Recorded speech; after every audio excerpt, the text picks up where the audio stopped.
பேசலாம். இப்போ உங்களுக்கு கரெக்டாக இன்னும் நீங்கள் வாங்க கண்டிப்பாக பேசணும். கண்டிப்பாக இல்லை குழந்தைங்க படிச்சுட்டு இருக்காங்க. இல்லை ரொம்ப முக்கியமான விஷயம். லோன் எவ்வளோ அந்த பாருங்க சொல்லுறது பேசலாமே. நீங்கள் அதில் சரிங்க சரி ஓகே வாங்க உட்காந்து பேசலாம். உட்காந்து பேசுறது தானே வந்துருக்கேன். சார் லோன் வாங்கி எவ்வளோ நாள் ஆச்சுன்னு தெரிஞ்சுக்கோங்க. 1 month தான் இருக்குங்க. 1 monthங்களா சார்? டியூ கட்டுறீங்களா? டியூ வந்து இன்னும் கால்குலேட் பண்ணியிருக்கேன் சார். நீங்கள் கால்குலேட் பண்ணுறதுக்கு தான் சார் நாங்கள் லோன் கொடுத்துட்ருக்கோம் சார். என் மேலே இருந்தது என்ன கேட்கணும் சார்? என்ன லோன் வாங்கினீங்களா, டியூ கட்டினீங்களான்னு நீங்கள் வந்து சும்மா வீட்டில் உட்காந்து தூங்கிட்டு இருப்பீங்க. நாங்கள் உட்காந்துட்டு உங்களுக்கு அழைஞ்சிட்டு இருக்கோம்னா என்ன புரிஞ்சுக்கிறது சார்? லோன் வாங்கி என்ன சார் பண்ணீங்க?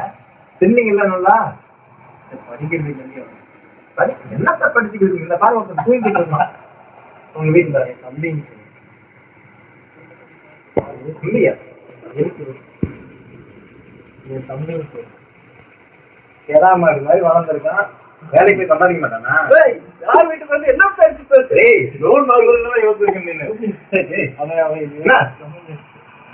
போலீஸ் கேஸ் வாங்கிக்கிறேன் 2 பேரும் அவங்களுக்கு கேட்டீங்கன்னா நான் உங்களுக்கு கண்டிப்பா அடுத்த மாசம் கேட்பேன்.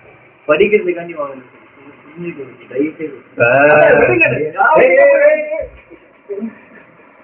அண்ணா டிகிரி வேணுங்க. நான் வீட்டு கால அடுத்த மாதம் கால் வேணாம் சார். அடுத்த லோன் எப்ப சார் கட்டுறீங்க? அடுத்த மாசம் சார் நல்ல நேரத்துல பேச முடியாது சார். அடுத்த மாசம் லோன் தானே சார். அடுத்த மாசம் வரை சாப்பிடாம இருக்கீங்களா சார்? நெக்ஸ்டே போலீஸ் பண்ணேன். இது